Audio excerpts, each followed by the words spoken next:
그러니까 보여주시죠. 300여 명의 사람들이 모였습니다. 이 지금으로부터 한 10여 년부터 시작한 건데 코로나 기간 동안 한 3년 쉬었다가 작년부터 다시 시작했습니다.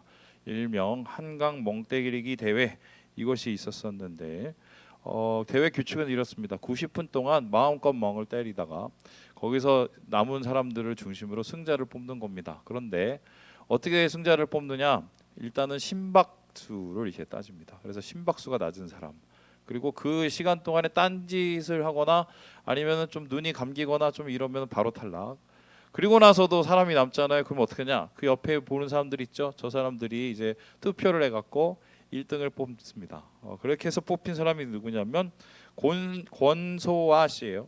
이분 나이가 36세. 그런데 직업이 뭔지 봤더니 프리랜서 아나운서, 아마 아나운서 일을 하고 있겠죠. 그래서 물어봤습니다. 왜 1등을 할 수 있었습니까? 물어봤더니 그분의 직업이 되게 특이했는데 아나운서뿐만이 아니라 엔잡러였어요. 그러니까 아나운서를 하기 위해서 다른 직업을 가진 건지 다른 직업을 갖다 보니 아나운서가 된 건지는 잘 모르겠으나 어쨌든 그런 바쁜 일상 속에 살다 보니 멍 때리는 게 자연스러워진 것이죠. 지금은 멍 때리는 사회다 이렇게 볼 수 있어요. 왜냐하면 너무 바쁘고 쫓기고 정신이 없기 때문이다. 실제적으로 여러분 불멍이니 뭐니 있는데 노르웨이의 한 국영 TV에서 불이 이렇게 딱 올라오는 그 영상을 하루 종일 틀어줬습니다. 그래서 이게 도대체 어느 정도 시청률이 나올 것이냐를 조사를 했더니 놀랍게도 시청률 15%가 나왔어요.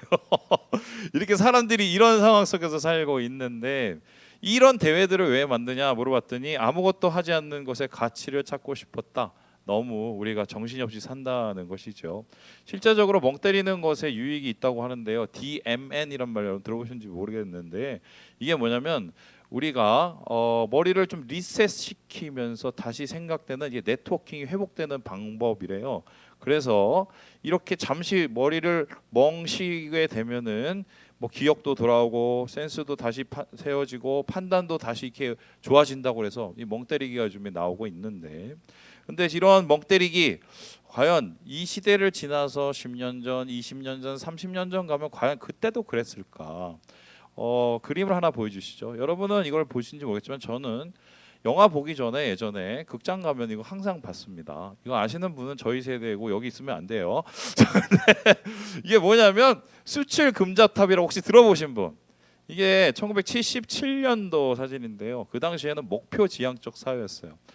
나라 대통령 자체가 산업사회 중심의 사회고 개발도상국가라 우리는 잘 먹고 잘 사는 한마디로 잘 살아보세요 나라를 만들어야 되기 때문에 우리의 살 길은 수출이다 이렇게 생각을 하면서 수출의 모든 것을 올인을 했습니다. 이때 뭐 희생당하신 분도 되게 많지만 그래서 그 당시에는 이러한 흐름들이 나라에서부터 모든 사람까지 다 있어요. 그래서 넌 어떤 목표를 가지고 어떤 계획을 가지고 결국 목표와 계획의 끝은 다 대부분 숫자였습니다. 숫자를 위한 숫자를 바라보면서 비전이 그게 나중에 된 거죠. 그러면서 바라보는 사회가 예전이었습니다. 지금은 멍 때렸지만 예전에는 우리나라는 바라보는 사회였어요. 근데 이러한 흐름은 한국 교회에도 영향을 줬는데 그 대표적인 사람이 바로 이 사람입니다. 보여주시죠. 이분 혹시 아시는 분?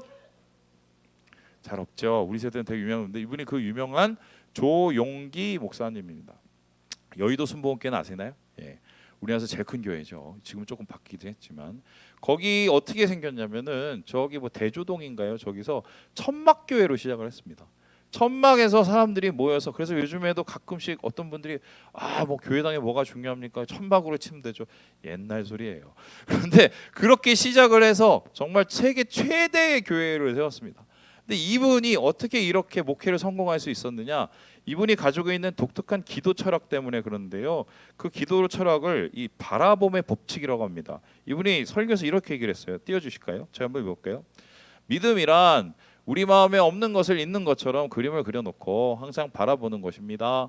인생에서 성공하기를 원하면 성공한 자신의 모습을 그려서 바라보고 병이 낫기를 원하면 병 낫고 건강하게 된 자기의 모습을 마음에 그려놓고 항상 마음속에 자기가 소원하는 바가 이루어진 그 모습을 간직하고 있어야 되는 것입니다. 그래야 성령께서 역사하시는 것입니다. 그래서 이분은 기도가 어떻게 되냐? 일단 기도에는 목표가 있어야 돼. 목표. 우리나라 그 금자탑처럼. 예를 들어서 나는 뭐 기도가 성공이 목표다. 그럼 성공은 구체적인 숫자. 그래서 저희 어머니도 옛날에 기도 제목이 뭐냐면 이런 영향을 받아갖고 11조 100만 원이었어요. 그게 말이 안 되는데 다들 하니까 그게 따라했어요. 11조를 100만 하면 얼마를 벌어야 돼요? 지금도 1000만 원 벌기 쉬워요, 어려요? 어렵죠. 근데 그때는 11조 100만 원 넣고 기도하시는 분, 목표를 세워놓고 그 목표를 바라보면서 하나님께서 이루어주시기, 성령님께서 역사하시기 바라, 이렇게 기도하시는 분 엄청 많았습니다. 여기서 좀만 더 가면은 저기 오산리 기도원들 있죠, 최사자님. 거기 가면 기도굴에 사람들이 엄청 많았고요. 아니면 올라가고 나무 붙잡고 기도했으면 목표를 바라보면서 목표 지향적인 이 신앙이 옛날에 우리나라에서 토록했는데 그도 그럴 것이 그 당시는 다 됐어요. 나라가 발전하고 있었으니까요. 그런데 이런 바라봄의 법칙의 문제점은 뭐냐면 두 가지인데, 내가 목표를 가지고 바라보는데 안 되면 어떡할 거냔 말이에요. 그래서 내 목표는 소위 말해서 좀 이쁜 그 배우, 내 목표는 어떤 잘생긴 배우. 제가 이번 주에 예지랑 얘기를 했습니다. 예지야, 내가 너한테 퀴즈를 한번 내볼게. 3명의 남자가 있어. 잘생긴 남자, 그리고 똑똑한 남자, 그리고 세 번째는 노래 잘 부르는 남자. 이 셋 중에 결혼을 한다면 누구랑 하고 싶니? 예지가 뭐라고 그랬게요? 자, 골라보세요. 넌 누구야? 몰라? 맞아요. 잘생겨야 예. 그래서 역시 어쩔 수 없구나 요즘. 그래서 제가 예를 들어서 요즘에 뭐 유행하는 조인성 한번 봅시다. 조인성하고 저는 차원이 달라요. 머리 크기가 일단 전 2배예요. 근데 제 인생의 목표가 조인성이라고 한번 생각을 해보세요. 조인성을 바라보면서 조인성을 목표로 그걸 놓고 기도하면 돼요, 안 돼요? 예? 안 되면 어떡하단 말이야. 안 되면 이런 기도는 그런 문제가 있어요. 실제적으로 이런 기도하다가 실망한 사람 되게 많았어요. 두 번째는 뭐냐면, 그래 목표를 가지고 이룰 수 있다고 쳐봐요. 그런데 그 내가 목표하는 그 기도의 바라봄의 법칙의 그 목표가 하나님이 원하시지 않는 거면 어떡하죠? 근데 나는 이게 욕심인 거야. 근데 그게 목표인 거야. 그래서 그게 이루어졌어. 그러면 과연 내 신앙은 도움이 될까? 이러한 모든 폐해를 지금 누리고 있는 게 오늘 한국 교회의 현실이에요. 목표 지향적인 바라봄의 법칙을 통해서 나가. 그러니까 지금 멍 때리고 앉았는 거예요. 왜 한국 교회에서 수많은 청년들이 예배 시간에 멍 때리고 앉았냐? 저는 이러한 결과라고 저는 생각을 합니다. 그럼에도 불구하고 오늘 여러분과 함께 새로운 기도에 대한 모습을 알아보려고 하는 건데, 그 기도의 모습이 뭐냐면 바로 바라보는 기도예요. 아니면 바라보면 이상하다면서 왜 그러냐? 그 이야기를 하고 있는 사람이 오늘 시편 123편의 기자인데요. 그 사람은 이렇게 이야기를 하고 있습니다. 우리 같이 한번 우리 1절 말씀을 읽어보도록 하지요. 시작. 하늘에 계시는 주여, 내가 눈을 들어 주께 향하나이다. 내가 주님을 향한다라고 합니다. 근데 이 말씀은 되게 두 가지의 좀 특이점이 있어요. 첫 번째는 이 전체적인 하늘에 계신 주여 내가 향하나이다, 이게 시각적인 이미지입니다. 우리가 보통 기도라고 생각하면 기도는 청각입니다. 왜냐하면 말로 하나님 앞에 기도를 하니까요. 심지어 기도할 때 눈을 감습니다. 뵈는 게 없어야 기도가 잘 된다고 생각을 합니다. 그런데 이 기도는 청각이 아니라 시각입니다. 말이 아니라 시선이에요. 이거 뭘까? 아마 이 시선이 필요한 이유는 기도에는 말로 하든 뭘 하든 지향점이 있어야 된다는 겁니다. 지향점. 그래서 기도는 멍 때림하고 다른 이유가 분명한 기도의 지향점이 있어요. 그 지향점은 지금 시인이 뭐라고 하냐, 하늘이라고 얘기합니다. 뿐만 아니라 지금 시인이 뭐라고 하냐면은 내가 눈을 든다고 얘기합니다. 이 눈을 든다는 말은 뭐냐면요, 고개를 든다, 고개를 올린다 이렇게 얘기합니다. 이건 의도예요. 그렇다면 어떤 뜻이냐면 기도는 자연스럽게 되는 게 아니에요. 자연스러우면 집에 가서 자빠져 자지 기도를 할 수가 없습니다. 제가 한 몇 달 전부터 이걸 놓고 기도를 하기 시작했어요. 이 합병과 하나됨을 넣어서. 기도하기가 쉬울까요? 어려울까요? 어려워요. 가만히 있으면 자빠져 잡니다. 눈이 감깁니다. 의도가 없으면 기도를 못합니다. 특별히 시각적으로 하나님을 향해서 지향점을 가지고 기도를 하려면 나를 기도하게 만드는 그것이 필요해요. 그게 의도입니다. 그것은 대부분 어디서 오느냐? 현실에 대한 결핍. 현실이 마음에 안 들어. 거기에서 대부분의 우리의 기도는 시작이 되거든요. 그래서 기도는 지향점이 있고 의도가 필요하다 이렇게 얘기를 하고 있는데요. 이 사람이 이런 기도를 말로 하는 기도가 아니라 바라보는 기도를 지금 택하는 이유가 있어요. 바로 이 구절을 보면 아는데요. 우리 함께 4절의 말씀을 같이 한번 읽어보도록 하겠습니다. 4절 넘겨주세요. 멍 때리지 말고 4절 네, 이겠습니다. 시작. 안일한 자의 조소와 교만한 자의 멸시가 우리 영혼에 넘치나이다. 지금 이게 시인을 기도하게 만든 의도입니다. 그럼 그 의도가 뭐냐? 안일한 자, 한마디로 평안한 애들이 나를 보고 비웃네요. 저기 교만한 자, 잘 먹고 잘 사는 놈이 나를 멸시하네요. 업신여겨요. 업신여기가 비웃음. 그건 단순히 심리적인 고통뿐만 아니라 이미 시인을 무너뜨리고 있는 괴로운 상황이어서요. 그 괴로운 상황이 어느 정도 수냐? 내 영혼에 영향을 미치는데 넘친다고 얘기합니다. 이 넘치는 게 뭐냐면 배가 부른다는 거예요. 여러분, 욕을 많이 먹어도 배가 부를 수가 있어요. 지금 시인이 그런 상황인데, 학자들은 이 시인이 시를 쓴 배경을 여기에서 찾고 있습니다. 보여주실까요? 바로 보여주시죠. 목대지 말고. 예루살렘 성을 중건했던 바벨론 포로기 이유가 아닐까 얘기합니다. 이게 뭐냐면 포로로 끌려갔다가 이스라엘 백성이 예루살렘에 돌아왔더니 70년 걸려서 지풀도 아무것도 없는 거예요. 다 엉망진창이 된 거예요. 어떻게 거기서 살아야 되는데 그래도 예배드리는 게 먼저니까 예배당을 졌어요. 그럼 예배당을 지면은 그나마 하나님이 도와주셔서 잘 돼야 되잖아요. 웬걸요? 페르시아 왕이 여기서 얘기 듣고 조소를 보냈고, 야 니네 잠깐 멈춰, 방해를 합니다. 그리고 주변에 있는 민족들 산발랏 도비아 이런 지도자들이 와갖고 방해를 합니다. 그리고 비웃어요. 뿐만 아니라 그들을 가장 붙잡고 있었던 거 뭐냐? 내부의 적입니다. 야 우리가 뭐 이런 걸 해? 이게 되겠어? 뭐 이런 내부의 조소, 스스로 자조하는 이런 것들이 그들을 무너뜨리고 있었는데, 이런 상황 속에서 시인은 야 이건 도대체 보이는 것도 없고 보이지 않는 것도 없고 기도도 할 수 없고, 나라서 최종적으로 뭘 하느냐? 하늘 바라보는 이 바라봄의 기도를 하겠다. 지금 이 기도를 택하고 있는 거예요. 근데 이 바라봄의 기도는 우리가 아는 앞에서의 바라봄의 법칙이나 멍 때리는 거하고 차원이 다른 게 뭔가 확실한 있어요. 그게 여기에 대해서 우리 바울의 얘기를 들어보면 좋은데요. 우리 함께 고린도전서 말씀을 같이 한번 읽어보겠습니다. 시작. 우리가 주목하는 것은 보이는 것이 아니요 보이지 않는 것이니 보이는 것은 잠깐이요 보이지 않는 것은 영원함이라. 일단 바라보는 기도는 뭔가 목적을 갖고 내 욕심을 채우는 그 바라봄의 법칙과는 달라요. 그거는 아주 세상적인 보이는 것에 올인하는 거잖아요. 이건 그게 아니래요. 보이지 않는 뭔가 보이는 것을 움직이는 더 본질적인 것을 바란대요. 뿐만 아니라 그 바라는 모습이 계속적으로 바래요. 한마디로 이것은 굉장한 의지를 갖고 하나님 앞에 나가는데, 나는 그래서 기도도 할 수 없는 이 상태에서 하나님 바라보는 이 바라봄의 기도를 할 거야. 결국 이 바라보는 건 내가 어떻게 누구를 바라보는가, 이것에 의해서 성패가 좌우된다는 거예요. 그래서 오늘 여러분과 함께 바라봄의 기도를 가리키는데, 기도 안 되시는 분들 잘 들으세요. 이 기도를 한번 시작을 해보세요. 그러면 이 기도를 하기 위해서 뭘 해야 되냐? 내가 오늘 바라봄의 기도를 통해서 누구를 봐야 되냐? 요거를 알아야 되거든요. 이거를 말씀을 보면 세 가지로 정리를 할 수가 있습니다. 우리 같이 한번 첫 번째 읽어보겠습니다. 시작. 천지를 창조하신 하나님. 이 기도는, 바라봄의 기도는 분명한 이 지향점이 하나님인데, 그냥 하나님이 아니라 시인은 천지를 창조하신 하나님을 나를 바라보고 그게 곧 기도다라고 이야기를 했습니다.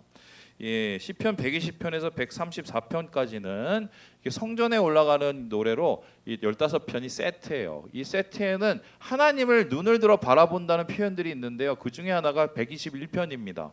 우리 함께 1절과 2절의 말씀을 같이 한번 읽어볼까요? 시작.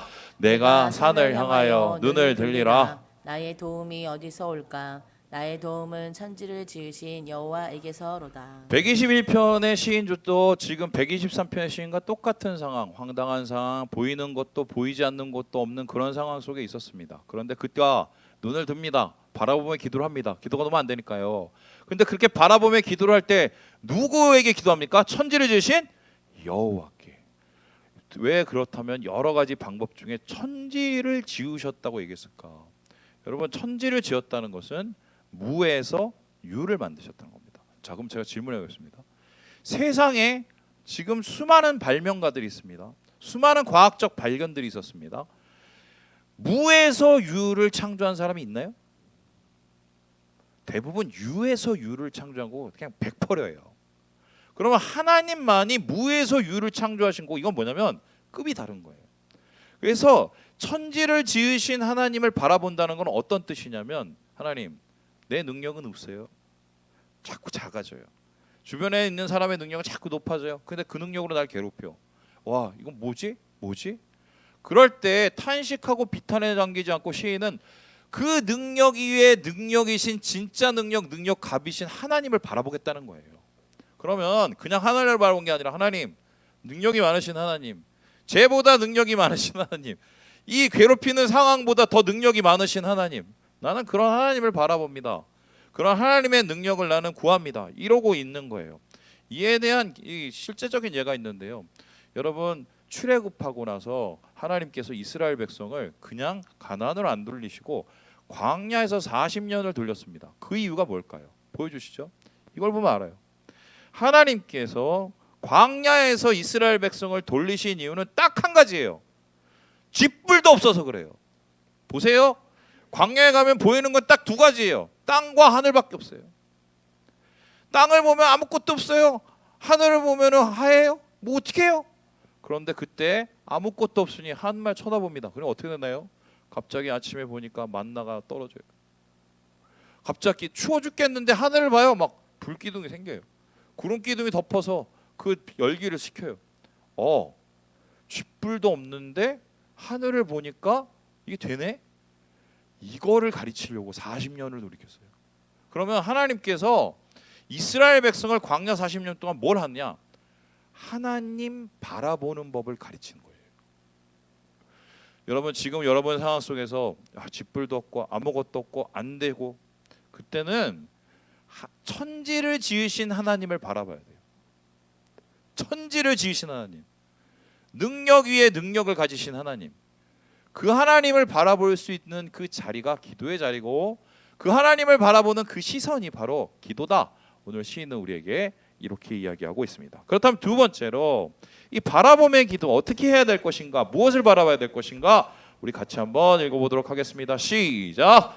만유를 다스리시는 하나님, 청지를 창조하신 하나님뿐만 아니라 만유 다스리시는 하나님을 바라보겠다라고 얘기를 하는데요.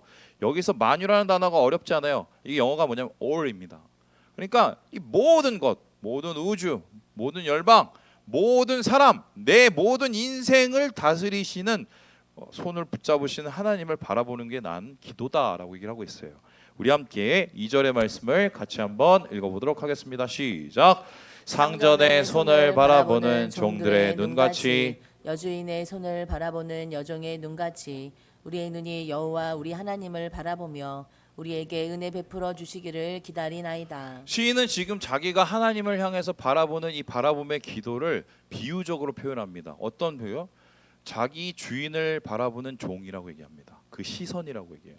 왜 주인, 왜 종일까요? 주인은 하나님이겠죠. 종은 자신이겠죠. 어떻습니까? 그런데 하나님을 바라보는데, 주인을 바라보는데 그냥 바라보는 게 아니라 손을 바라봐요. 왜 여러 가지 중에 손이라고 얘기했을까요? 여러분, 손이 없으면 아무것도 못합니다. 뭐 흑백 요리사 해도 손으로 다 만들고 어디 가도 다 손이 합니다. 손은 바로 그 사람의 의지와 행동을 뜻해요. 그래서 하나님의 손을 바라본다는 것은 무엇이냐면요, 하나님이 이 모든 것을 운행하시고 운동하시고 인도하시고 만들어 가신 그 하나님의 다스림을 나는 이 어쩔 수 없는 상황 속에 바라보겠다라고 얘기한 겁니다. 제가 신대원 갔었을 때 제일 싫어하는 과목이 있었습니다. 그게 뭔지 아세요? 조직신학입니다. 제가 왜 조직신학을 싫어했느냐? 교수님이 너무 싫었어요. 이번 우리 합병식 때 오시는 교수님입니다. 서철원 교수님입니다. 제가 왜 그 교수를 싫어했냐면, 이분이 과제를 어떻게 내줬냐면은 원고지에 자기 책을 써오는 거예요. 안 놀라시네? 그러면 학기 초에 학생들이 수업 땡치면 무조건 그 서점으로 달려갑니다. 뭘 하느냐? 원고지 사러. 그러면은 원고지 그 책을 띄어쓰기로 골라서 쓰면 어느 정도가 나오냐? 한 사람마다 이 정도가 나옵니다. 그럼 그게 우리 그 한 학기에 600명이 들었으면 600명이 이만큼 거기에 가면 이렇게 쌓여 있어. 볼까요? 안 볼까요? 보겠어요? 그리고 이분 시험이 뭐였냐면 자기 문제를 내면 토시를 틀리느냐 안 틀리냐가 이분의 시험 너무 싫어. 너무 싫어. 그래서 제가 나중에 열받아서 그냥 나중에 그렸어요. 그때 C가 나왔어. C가. 근데 이번에 오신다니까 잘해드려야죠. 근데 조직 신학의 좋은 점은 일목요연이에요. 왜냐하면은 성경의 모든 지식들을 일목요연하게 볼 수 있는 굉장히 좋은 신학이에요. 하지만 조직 신학의 문제점은 뭔지 아십니까? 성경을 다 토막내서 그걸 다시 조립해 넣기 때문에 생명력이 떨어져요. 그래서 성경 신학의 좋은 점은 성경을 그대로 이해하거든요. 저는 성경 신학파예요. 근데 중요한 거는 제가 조직 신학 배우면서 그분한테 한 가지 되게 중요한 단어를 배웠습니다. 그게 뭔지 바로 이건데요. 보여주시죠. 오이코노미아를 배웠어요. 오이코노미아 이거 아세요? 이게 뭐냐면 관리, 경영, 행정입니다. 이게 영어로 바뀌어지면 이코노미입니다. 오이코노미아는 이코노미예요. 경제, 경영 이런 거죠. 그런데 이 오이코노미아가 하나님한테 쓰여지면 뭔지 아세요? 그게 경륜이에요. 저는 신대원 가서 처음 들었어요. 경륜. 경륜하면 넌 자전거 타는 줄 알았는데 그게 아니었어. 그러면 하나님의 경륜은 뭐냐? 하나님의 손이에요. 세상을 움직이시는 하나님의 손. 세상을 다스리는 하나님의 손. 신이 바라고 있는 그 하나님의 손이에요. 근데 그 하나님의 손, 하나님의 경륜은 바울이 말할 때 두 가지의 단어가 붙어요. 그 단어가 뭐냐? 보여주실까요? 우리 같이 한번 우리 에베소서 말씀을 읽어보겠습니다. 시작. 너희를 위하여 내게 주신 하나님의 그 은혜의 경륜을 너희가 들었을 터이라. 이 복음을 위하여 그의 능력이 역사하시는 대로 내게 주신 하나님의 은혜의 선물을 따라 내가 일꾼이 되었노라. 첫 번째는요 비밀이라는 단어가 붙어요. 두 번째는 은혜라는 단어가 붙어요. 비밀이라는 말은 뭐냐면 하나님이 세상을 운영하시고 내 인생을 운영하실 때 잘 안 보인다는 소리예요. 그런데 두 번째 뭐냐면 그게 분명한 목적이 있대요. 은혜예요. 하나님이 그 손을 가지고 우리 인생을 어떻게 만지시냐? 은혜롭게 하시려고. 보이지 않지만. 그러면 이것을 어떻게 증명해내냐? 바울은 자기 삶이 그것을 증명하는 결과래요. 왜요? 이 사람 예수 핍박하던 사람인데 나도 모르게 지금 예수 전하고 있어요. 이 사람 예수 믿는 사람 방해하던 사람인데 나도 모르게 지금 사도라고 이방인을 쫓아다녀요. 말이 되냐고. 말이 안 돼. 어떻게 됐지? 은혜의 경륜. 근데 더 말이 안 되는 건 맨 처음에 이 사람이 사도 쓴다고 그랬을 때 다 반대했어요. 근데 이 사람에 의해서 세워진 이방인의 교회가 어떻게 되냐? 나중에 유대인의 교회를 도와요. 교회가 하나가 돼요. 이게 말이 돼? 은혜의 경륜. 내가 그 증거야. 우리의 인생에서 때때로 이게 맞는 거야, 틀리는 거야, 내 인생 제대로 가는 거야.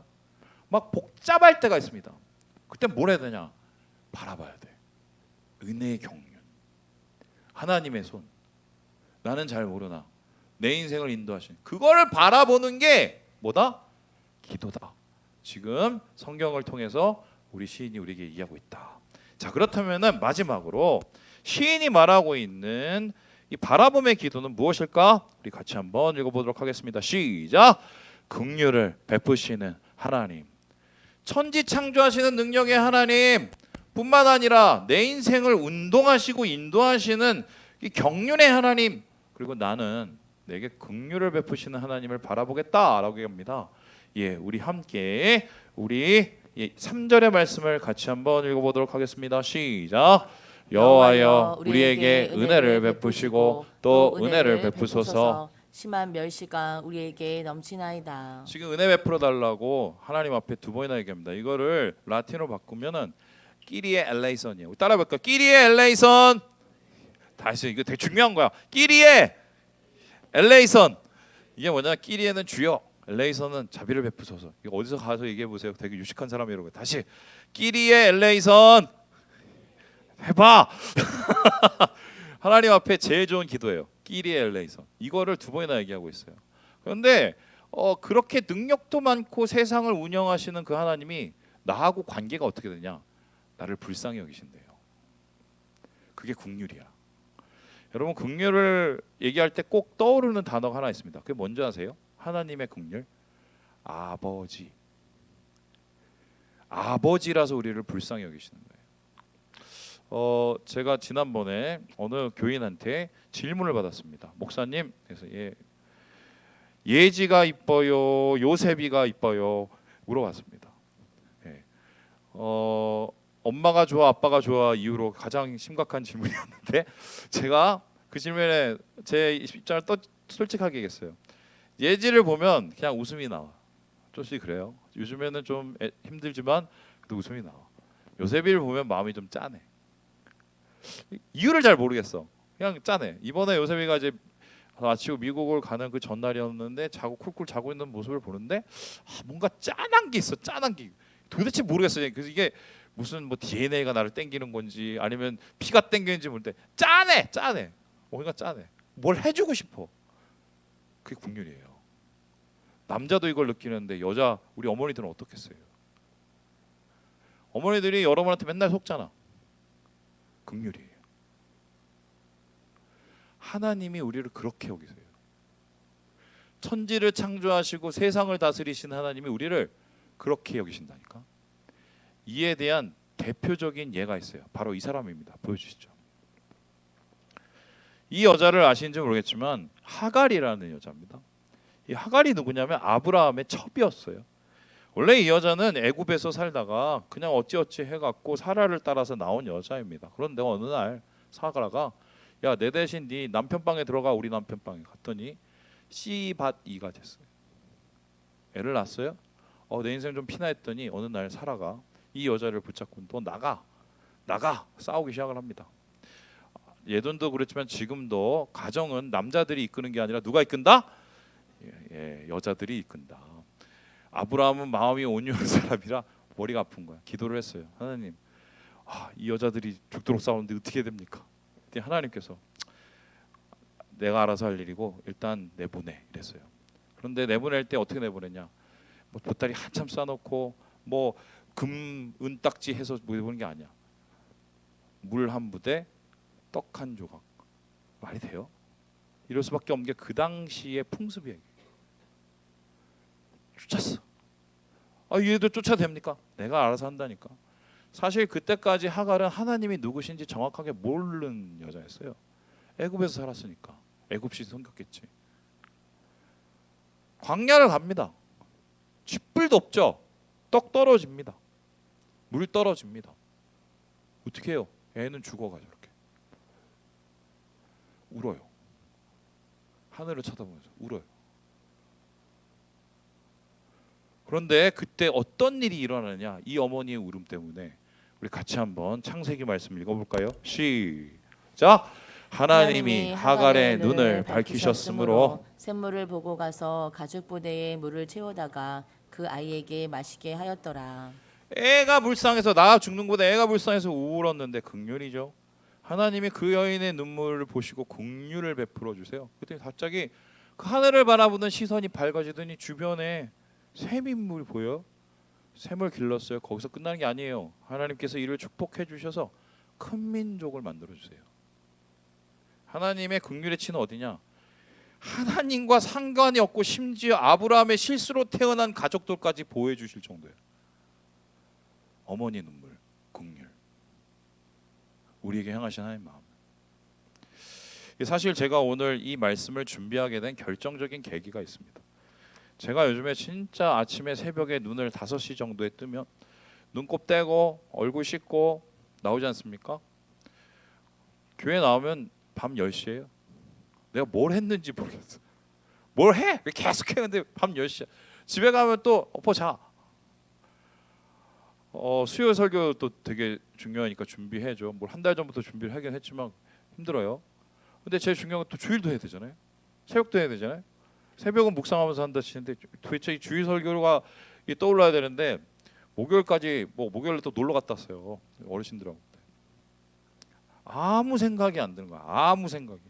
날은 다가오는데 아무 생각이 없어. 야, 이번 주는 끝났구나. 아무 생각. 그냥 머리가 그냥 화이트 노이즈. 기도를 해도 모르겠어요. 그냥 눈 감고 하나님 뭐 할까요? 기도를 해도 모르겠어요. 그래서 어떻게 했느냐? 집에 왔어. 와갖고 소파에 앉았어. 그리고 뭐냐? 창밖을 봤어. 창밖을. 그런데 그 창밖이 다음과 같았습니다. 보여주시죠. 30분 동안 창밖을 내다봤어요. 제가 이걸 보고 은혜를 받았습니다.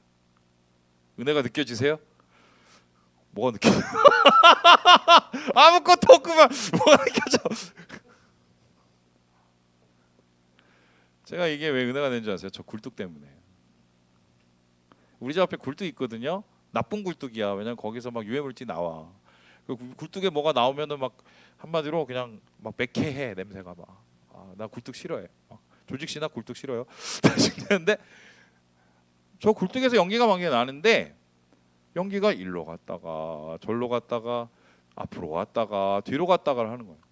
나 저 굴뚝 싫은데 막 왔다 갔다 하니까 아이고 뭐 이게 저렇게 왔다 갔다 해 왔다 갔다 해 막 쳐다보는. 한참 쳐다보는데 갑자기 이게 매지가이가 되면서 뒤가 보이기 시작하더라고. 그 뒤는 뭐냐면 그날따라 이게 좀 비가 오기 바로 직전이었어. 하늘 구름이 엄청 많았어. 구름의 흐름이 되게 빠른데 구름이 흘러가는 거야. 그래서 구름을 쳐다보는데 구름이 한 방향으로 이렇게 흘러가더라고. 계속 연기는 굴뚝은 막 이렇게 왔다 갔다 하는데 구름은 계속 한 방향으로 흘러가요. 자, 그럼 여기서 질문해 보겠습니다. 혜림아, 왜 구름은 한 방향으로 흘러갈까? 예? 그걸 유식한 용어로 자전이라고 하죠. 구름이 움직이는 게 아니라 뭐가 움직이죠? 지구가 움직이는 거죠. 계절이 움직이는 이유는 우리가 태양을 돌고 있기 때문입니다. 내 앞에 보이는 건 굴뚝 같아 보여서 야 이리로 가고 저리 가고 저 어떡하냐. 그런데 말없이 지구는 돕니다. 말없이 우리는 태양을 또 돕니다. 하늘. 그런 생각이 들었어요.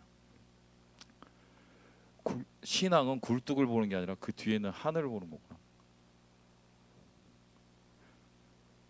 절대로 변하지 않는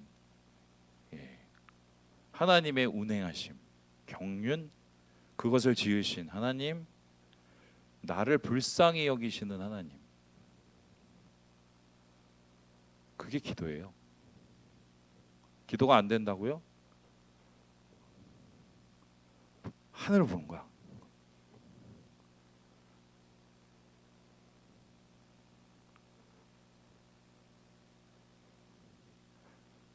하나님의 계획, 하나님의 나를 향한 뜻 변하지 않는 그거.